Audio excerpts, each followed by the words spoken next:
Hello प्यारे बच्चों, good evening. कैसे हैं आप सभी लोग। फाइनली आपका हिस्ट्री का एग्जाम हो गया है। अभी हम लोग इस वीडियो में हिस्ट्री का जो एग्जाम हुआ है उसी का आंसर की बताने जा रहे हैं, यानी 100% करेक्ट आंसर आपको बताने जा रहे हैं ना। टोटल आपके एग्जाम में 100 क्वेश्चन पूछा गया था, तो 100 में से 100 क्वेश्चन का आपको आंसर बताएंगे। आप लोग जो एग्जाम दे दिए हैं एक बार फटाफट से मिला लीजिए कि आपका टोटल कितना सही हुआ है, देख लीजिए, है ना। कुछ कुछ क्वेश्चन ऐसा पूछा है जिससे कि आपको लगेगा कितना टफ है, लेकिन अब चलो, जो हो गया सो हो गया, एक बार फटाफट से मिला लीजिए। बाकी होम साइंस की क्लास, जो जो क्लास बाकी है आपकी होगी, उसके लिए आप टेंशन नहीं लीजिए, बेफिक्र रहिए। चलो, संस्कृत में रचित खगोल विज्ञान, गणित और चिकित्सा संबंधी कार्यों का अरबी भाषा में अनुवाद कब से होने लगा। तो फर्स्ट का राइट आंसर जो है 8वीं सदी से, यानी 8वीं सदी से ये होने लगा था। ऑप्शन बी फर्स्ट का जो लगाए होंगे एकदम उसका सही जवाब होगा। नेक्स्ट क्वेश्चन देखिए, इब्न बतूता किस शहर का काजी था। तो इब्न बतूता दिल्ली का काजी था, और ये इब्न बतूता वाला क्वेश्चन 2 बार पूछा गया है ना। तो इब्न बतूता किस शहर का काजी था। काजी का मतलब जज, तो दिल्ली का, ऑप्शन ए आपका सही हो जाएगा। नेक्स्ट क्वेश्चन देखिएगा, क्वेश्चन नंबर आपका 3 है।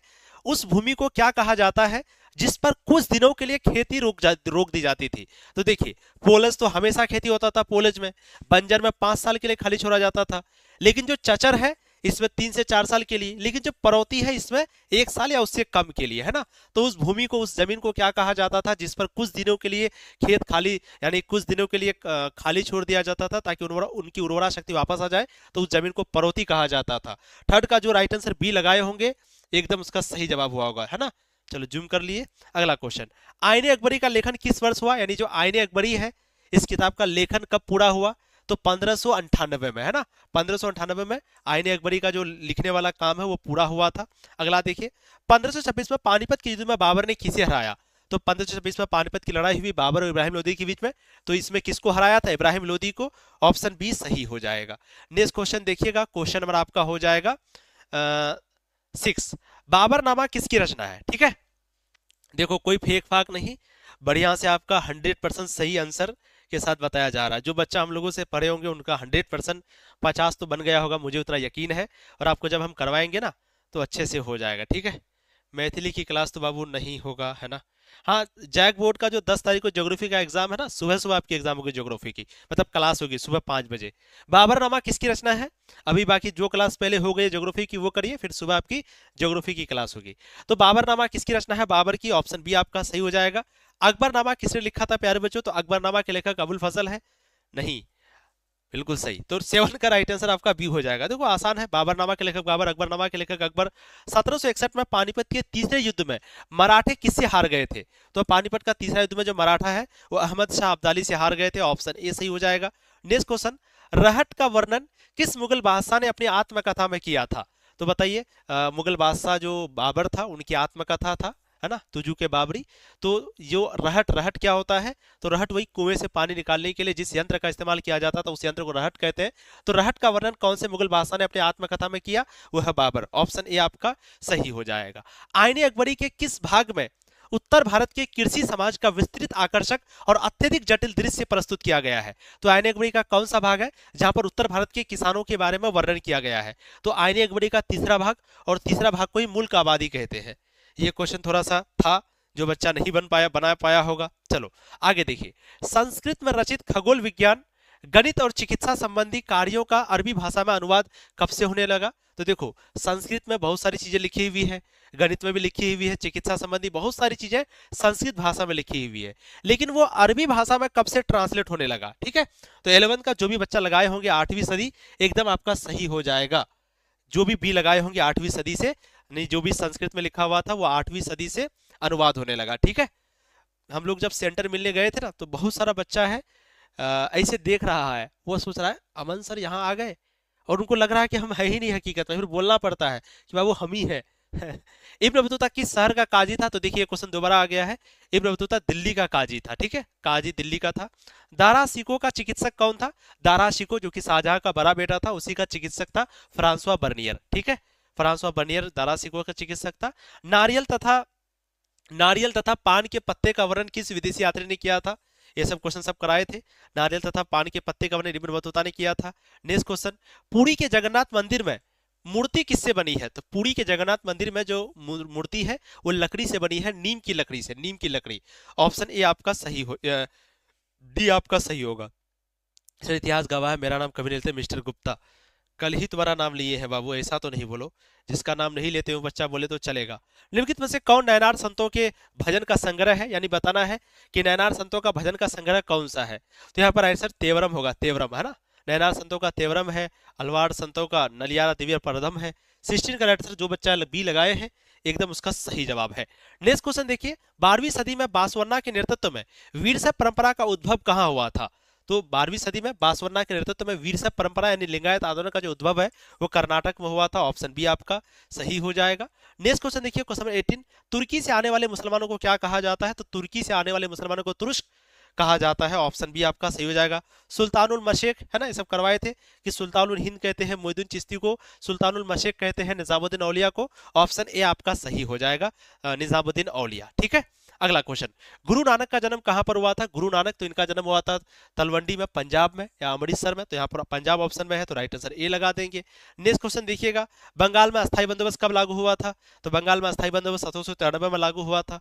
आराम से 50 क्वेश्चन बन जाएगा, टेंशन नहीं लो। सूर्यास्त कानून किसके लिए लगाया था। जमींदारों के लिए। जो जमींदार था उन्हीं को कहा जाता था कि भाई समय से पहले आपको टैक्स जमा करना है। तो सूर्यास्त कानून सबसे ज्यादा किसको परेशानी होती थी, जमींदार को। ऑप्शन बी हो जाएगा। अगला देखिए, 1813 में ब्रिटिश संसद में जो 5वीं रिपोर्ट पेश किया गया उस 5वीं रिपोर्ट में क्या सही है। तो 5वीं रिपोर्ट जो था उसमें जमींदारों के अभिलेख, गारों तथा जिलों का स्थानीय अभिलेखों की जांच हुई है ना, और परंपरागत सत्ता के पतन का अतिरंजित वर्णन या कंपनी के कुप्रशासन का वर्णन। बताइए, चलो राइट आंसर डी हो जाएगा। अगला क्वेश्चन देखिए बाबू, नेक्स्ट क्वेश्चन, फ्रांसिस बुकानन ने राजमहल की पहाड़ियों का यात्रा कब किया। तो जो फ्रांसिस बुकानन है इन्होंने राजमहल की पहाड़ियों की यात्रा किया था। कब किया था प्यारे बच्चों। तो जो भी बच्चा लगा रहे हैं 1810 से 11 एकदम उसका सही जवाब है। पहाड़िया लोग अपने झूम की खेती के लिए किसका इस्तेमाल करते हैं। तो जो पहाड़ी लोग हैं, पहाड़ी लोग ये झूम की खेती के लिए कुदाल का इस्तेमाल करते थे, है ना। पहाड़िया लोग किसकी इस्तेमाल करते थे, कुदाल का। ठीक है, और जो संथाल है वो हल का। तो राइट आंसर यहाँ पर पहाड़ी लोगों के बारे में है तो ऑप्शन ए हो जाएगा राइट आंसर। ठीक है, संथाल विद्रोह का नेता कौन था। तो संथाल विद्रोह का नेता था सिद्धू कान्हू। ऑप्शन सी सही हो जाएगा। नेक्स्ट क्वेश्चन देखिए, डेविड रिकार्डो कौन था। तो डेविड रिकार्डो जो है ना ये एक अर्थशास्त्री था। 27 का राइट आंसर है ना, अर्थशास्त्री। ऑप्शन बी सही हो जाएगा। नेक्स्ट क्वेश्चन देखिए, दक्कन दंगा कहां शुरू हुआ था। दक्कन दंगा बंबई में तो हुआ था लेकिन पूना याद रखना, पूना में। दक्कन दंगा पूना के किसानों ने किया था ना।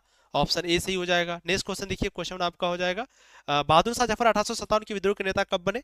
तो ये जो बहादुर शाह जफर है, मतलब 1857 की क्रांति शुरू हुई थी 10 मई को, लेकिन दिल्ली में 1857 की क्रांति शुरू हुआ 11 मई को, और बहादुर शाह जफर 11 मई को विद्रोह के नेता बने। राइट आंसर बी हो जाएगा।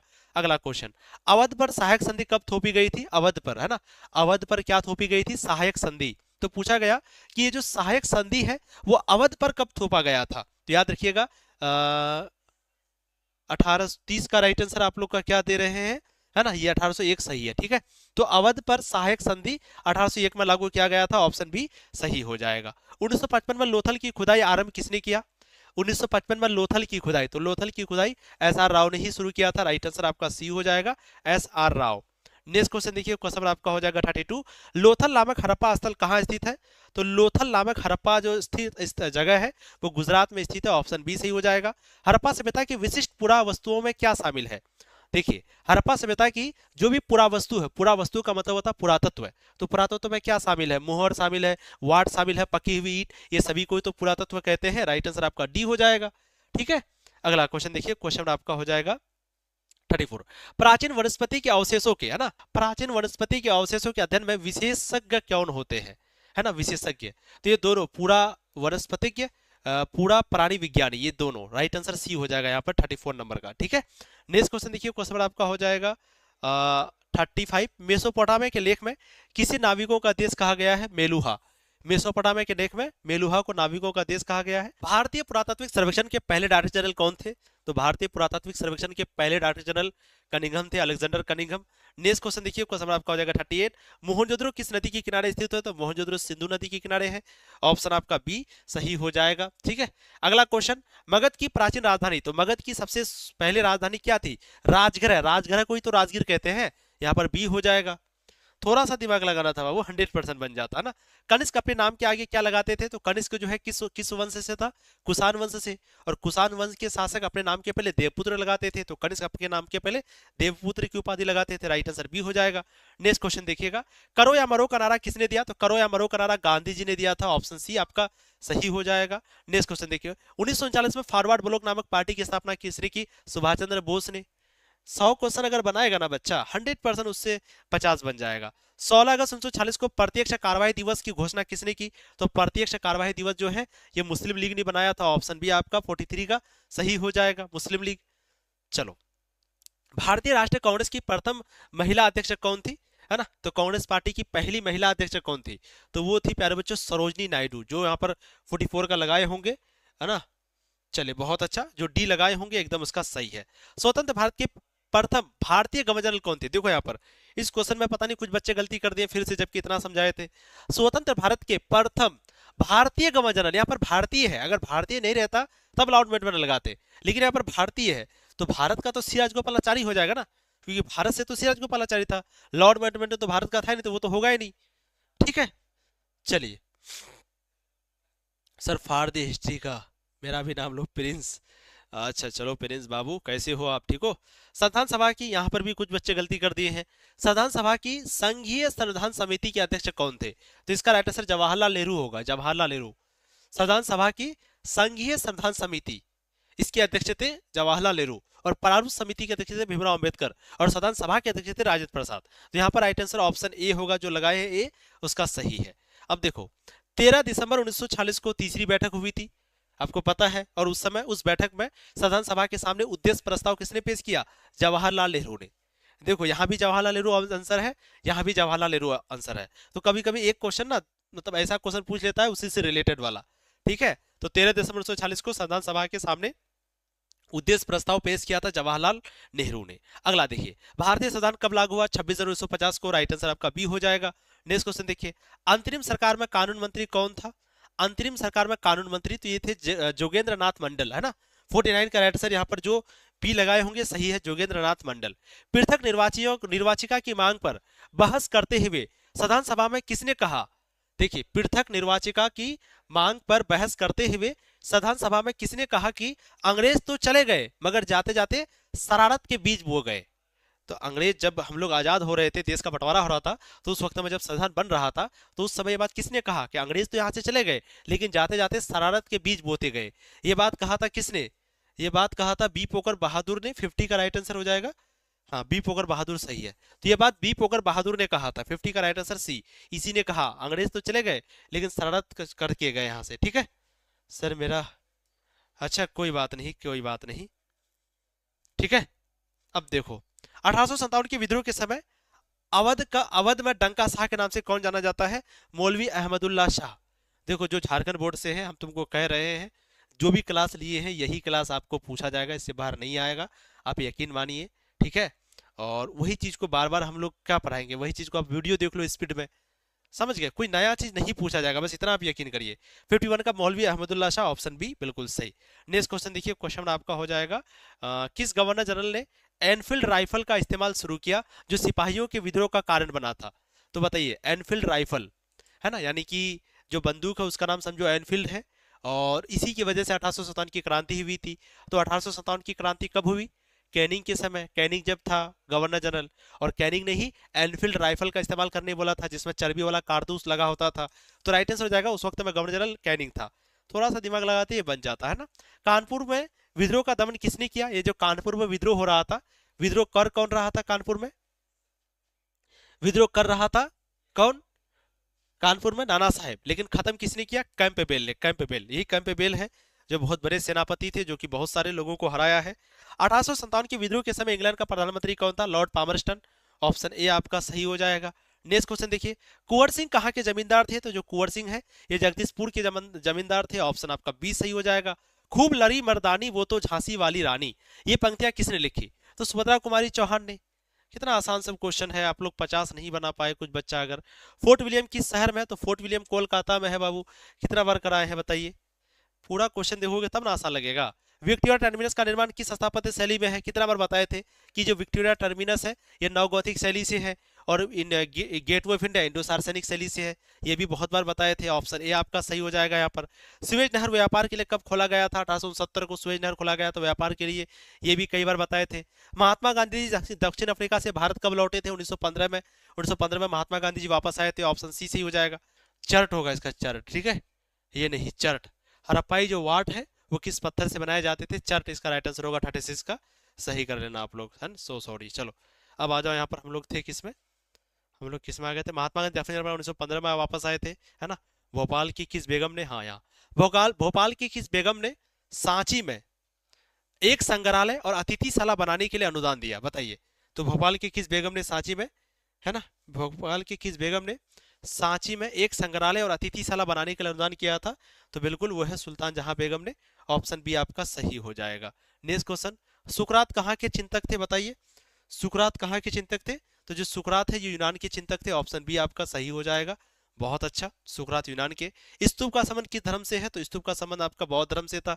जो भी ऑप्शन ए लगाए होंगे एकदम बहुत अच्छा आपका सही आंसर हुआ होगा। अगला क्वेश्चन देखिए, बौद्ध मठों में रहने वाले लोगों के लिए, बौद्ध मठों में रहने वाले लोगों के लिए जो भी नियमों का संग्रह है वो किस पीठक में किया गया था? विनय पीठक में। विनय पीठक में जो भी बौद्ध धर्म में रहने वाले लोग थे उनके लिए जो नियम बनाया था, बौद्ध संघ में रहने वाले लोगों के लिए नियम विनय पीठक में लिखा था वो सारे नियम। गौतम बुद्ध ने पहला धर्मचक्र प्रवर्तन कहाँ दिया? देखिए, गौतम बुद्ध ने पहला उपदेश दिया था सारनाथ में, और पहला उपदेश को ही धर्मचक्र प्रवर्तन कहते हैं। तो इसका मतलब धर्मचक्र प्रवर्तन कहाँ दिया? सारनाथ में। ऑप्शन सी सही हो जाएगा। जैन धर्म के 24वें तीर्थंकर कौन थे? महावीर। ऑप्शन डी आपका सही हो जाएगा। बहुत, लेकिन आप लोग कुछ कुछ बच्चा अगर बोल रहे हैं ना कि मेरा इतना सही हुआ, तो भला गलत बोल रहे हैं यार, इतना भी नहीं था कि आपसे क्वेश्चन नहीं बना। चलो, तो थेरी गाथा किस पीठक का हिस्सा है? थेरी गाथा सुत्त पीठक का। ऑप्शन ए आपका सही हो जाएगा। 1854 में किसने सांची पर एक पुस्तक भिल्सा टोप्स लिखी, है ना? 1854 में कौन है जो कि सांची पर भिल्सा टोप्स लिखी? भिल्सा टोप्स किसने लिखा था? ये 68 का आप लोग दे रहे हैं, है ना, कनिंघम ने, है ना। तो 1854 में किसने सांची पर एक पुस्तक भिल्सा टोप्स लिखी थी? कनिंघम ने। ऑप्शन बी आपका सही हो जाएगा। 5वीं सदी में निर्मित देवघर उत्तर प्रदेश का जो मंदिर है वो किस देवता को समर्पित है? तो 5वीं सदी में निर्मित देवघर यानी देवघर मंदिर जो है वो विष्णु को समर्पित है। ऑप्शन सी आपका सही हो जाएगा। नेक्स्ट क्वेश्चन देखिए, क्वेश्चन आपका 70, अल बिरूनी ने किताबुल हिंद किस भाषा में लिखा है? तो अल बिरूनी ने किताबुल हिंद अरबी भाषा में लिखा है। ऑप्शन आपका ए सही हो जाएगा। राजकुमार शुक्ल ने पहली बार गांधी जी से कहाँ मुलाकात की? तो राजकुमार शुक्ल ने पहली बार गांधी जी से मुलाकात लखनऊ में की थी। ऑप्शन ए सही हो जाएगा। चौरी चौरा में कब पुलिस स्टेशन पर आक्रमण कर उसमें आग लगा दी गई? तो 5 फरवरी 1922 को। तो चौरी चौरा की जो घटना वो 5 फरवरी 1922 को हुई थी, उसी समय आग लगा दी गई थी। अगला क्वेश्चन देखिए, रॉलेट एक्ट के खिलाफ देश भर में अभियान किसने चलाया था? तो रॉलेट एक्ट के खिलाफ, है ना, यानी काला कानून के खिलाफ पूरे देश में जो अभियान है वो महात्मा गांधी ने चलाया था। ठीक है, महात्मा गांधी। ऑप्शन ए आपका सही हो जाएगा। तुर्की में खलीफा का पद किसने समाप्त किया? तुर्की में, बताइए, तुर्की में खलीफा का पद किसने समाप्त किया था प्यारे बच्चों? तो ये हो जाएगा कमाल आतातुर्क ने, है ना। ऑप्शन ए आपका सही हो जाएगा। इसी ने खलीफा का पद समाप्त किया था। पहले तुर्की में भी खलीफा बनता था, अब नहीं बनता। गांधी जी के अमरीकी जीवनी लेखक कौन थे? यानी गांधी जी का अमरीकी जीवनी लेखक कौन थे प्यारे बच्चों? अमरीकी जीवनी लेखक, तो गांधी जी का अमरीकी जीवनी लेखक कौन थे? Louis Fischer. ऑप्शन ए आपका सही हो जाएगा, है ना। 45 सही हुआ, बहुत अच्छा है। अगला देखो, 1929 में कांग्रेस का वार्षिक अधिवेशन कहाँ हुआ था? तो 1929 में जो कांग्रेस का वार्षिक अधिवेशन है ये लाहौर में हुआ था। दांडी मार्च कब शुरू हुआ था? तो दांडी मार्च 24 दिन चला था। 12 मार्च को शुरू हुआ, 6 अप्रैल को खत्म हुआ था। तो दांडी मार्च आपका राइट आंसर बी हो जाएगा। दूसरा गोलमेज सम्मेलन में कांग्रेस का नेतृत्व किसने किया? तो दूसरा गोलमेज सम्मेलन में कांग्रेस की तरफ से गांधी जी गए थे। ऑप्शन ए सही हो जाएगा। समझ गए? नेक्स्ट क्वेश्चन देखो बाबू, कहाँ गया? 1937 के चुनाव के बाद कितने प्रांतों में कांग्रेस के प्रधानमंत्री सत्ता में आए? तो 1937 में चुनाव हुआ। इस चुनाव के बाद चुनाव जो हुआ था ना, तो चुनाव के बाद आठ प्रांतों में कांग्रेस के प्रधानमंत्री सत्ता में आए थे। 79 का राइट आंसर आपका हो जाएगा ए। ठीक है, चलो, अमेरिकी समाचार पत्रिका ने कि टाइम एक अमेरिकी समाचार पत्रिका है, उन्होंने किसको कहा कि ये तकवे के जैसे शरीर और मकड़ी जैसे पेरू? किसका मजाक उड़ाया? तो गांधी जी। गांधी जी को उन्होंने क्या कहा कि इनका जो शरीर है वो तकवे जैसा है और मकड़ी जैसा पेरू है, और इस तरह से मजाक उड़ाया महात्मा गांधी जी का। गुरु नानक के बाद कौन गुरुपद आसीन हुआ? तो गुरु नानक के बाद बना था गुरु अंगद। 81 का राइट आंसर आपका हो जाएगा बी। जो बी लगाए हैं एकदम उसका सही है। चलो, नेक्स्ट क्वेश्चन देखिएगा, क्वेश्चन आपका 82, सूफी संतों की जीवनियों का स्मरण क्या कहलाती है ना? सूफी संतों के जीवनियों का स्मरण क्या कहलाता है? तो बिल्कुल ये हो जाएगा तजकीरा, ऑप्शन बी। हरिहर और बुक्का ने विजयनगर की स्थापना कब की? तो 1336 में हरिहर तथा बुक्का ने विजयनगर साम्राज्य की स्थापना की। किस शासक ने अपने मां के नाम पर विजयनगर के समीप नगलपुरम नामक उपनगर की स्थापना की? तो उस शासक का नाम था कृष्णदेवराय। तो कृष्णदेवराय ने अपने मां के नाम पर, है ना, उपनाम पर नगलपुरम नाम का एक शहर, उपनगर बनाया। किसने? कृष्णदेवराय ने बनाया था। अगला क्वेश्चन देखिएगा, गोपुरम क्या है? तो गोपुरम मंदिर का प्रवेश द्वार है, ऑप्शन बी सही हो जाएगा। अमुक्त माल्यात के लेखक कौन है? तो अमुक्त माल्यात इनके लेखक कृष्णदेवराय है, ऑप्शन सी आपका सही हो जाएगा। नेक्स्ट क्वेश्चन देखिएगा, मुगल साम्राज्य की स्थापना कब हुई? तो मुगल साम्राज्य की स्थापना 1526 में हुई थी, ऑप्शन ए सही हो जाएगा। बीच बीच में बहुत आसान आसान क्वेश्चन है, पता नहीं, चलिए, पता नहीं आप लोग से कैसे गलती हो गया है। विजयनगर के सभी राजकीय आदेशों पर सामान्यतः किस लिपि में श्री विरूपाक्ष लिखा रहता था? तो विजयनगर के जितने भी राजकीय आदेश है वहां पर जो भी चीज लिखा रहता था श्री विरूपाक्ष, ये किस लिपि में, मतलब कहने का किस भाषा में? ठीक है, तो बिल्कुल प्यारे बच्चों, कन्नड़ भाषा में। ठीक है, कन्नड़, ऑप्शन आपका सी सही हो जाएगा। नेक्स्ट क्वेश्चन, चिदरम्बन का मंदिर कहाँ है जिसके गोपुरम में कृष्णदेवराय की प्रतिभा स्थापित है? चिदरम्बन का मंदिर कहाँ है जिसके गोपुरम में कृष्णदेवराय की प्रतिमा प्रतिमा स्थापित स्थापित है? ठीक है, 89 का हो जाएगा, तमिलनाडु में है। तो चिदरम्बन, है ना, चिदम्बरम का मंदिर कहाँ है? ध्यान से सुनो, चिदम्बरम का मंदिर कहाँ है जिसके गोपुरम में कृष्णदेवराय की प्रतिभा स्थापित है? तो ये तमिलनाडु में है, ऑप्शन सी आपका सही हो जाएगा। 1510 में गोवा पर किसने विजय प्राप्त किया था?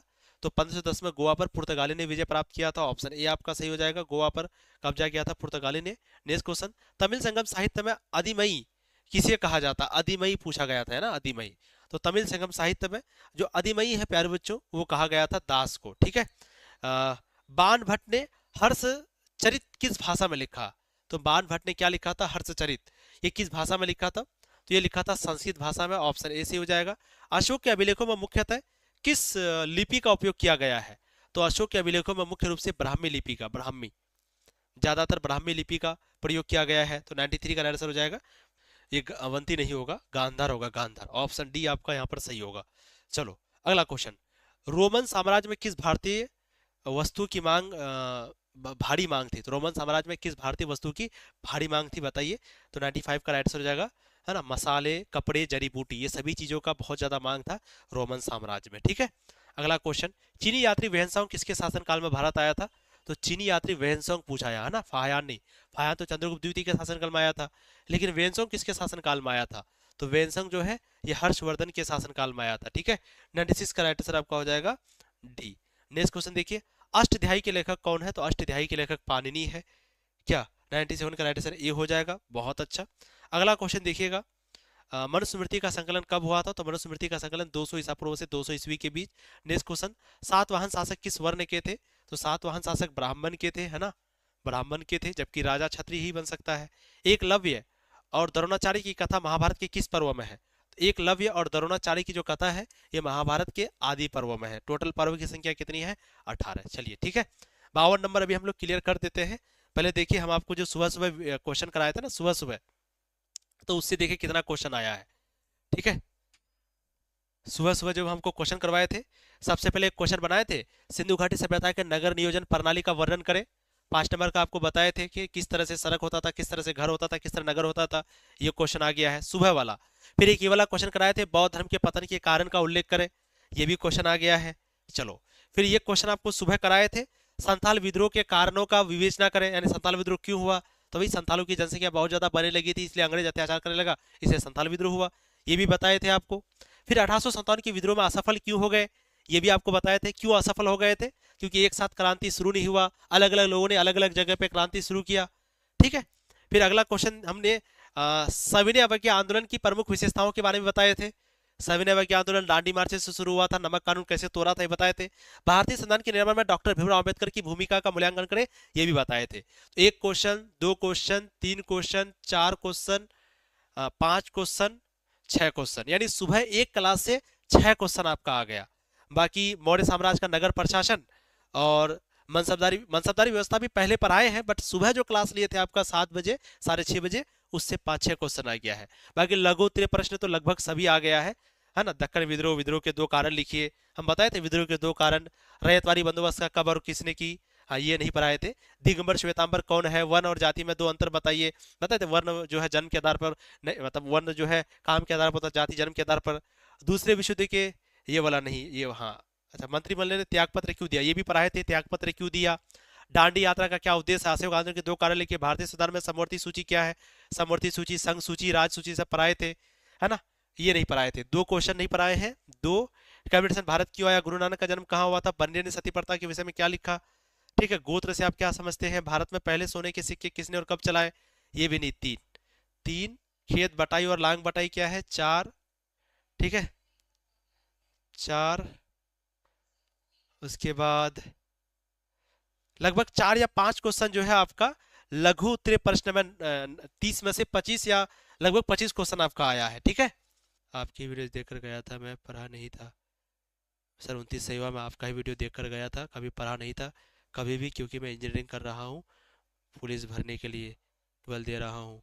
Thank you so much. अरे रे, एक बच्चा कह रहा है कि सर मेरा 29 सही हुआ, जो कि आपके ही वीडियोस देखकर गया था, मैं पढ़ा नहीं था कभी भी, क्योंकि मैं इंजीनियरिंग कर रहा था, बट पुलिस फॉर्म भरने के लिए 12th दे रहा हूँ। नाम Ravikant. Thank you so much sir, most welcome. कितना दिक्कत है बताओ, इंजीनियरिंग स्टूडेंट है, उनको ये सब पढ़ना पड़ रहा है, क्या करोगे, रोजगार के लिए इंसान को कुछ भी करना पड़ता है बाबू। सर अब क्या करें सर, अब मन ही नहीं लग रहा है सर, अब क्या करें।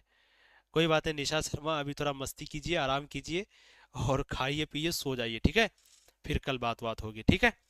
तो थैंक यू सो मच, मिलते हैं फिर अगली क्लास में आप सभी लोगों से, और पता नहीं कौन सी क्लास में, 12 के बाद क्या करें इस क्लास में मिलेंगे, ठीक है। आप लोग अभी बढ़िया से अपना जाइए, हम भी थोड़ा फ्रेश होते हैं, और बढ़िया से आप लोग ऐसे ही प्यार देते रहिए, और प्लीज़ 2027 वाले बच्चों को ज़रूर आप लोग बताइएगा, ठीक है। उर्दू तो अभी हो रहा है ना क्लास, उर्दू की क्लास तनु उर्दू क्लासेस में हो रही है, बहुत सारे बच्चों को नहीं पता है। उर्दू की जो क्लास है वो तनु उर्दू क्लासेस में हो रही है, ठीक है, तनु उर्दू क्लासेस चैनल का नाम है। चलो ठीक है, चलो तो थैंक यू सो मच, फिर मिलते हैं अगली क्लास में, बाय बाय प्यारे बच्चों, चलो।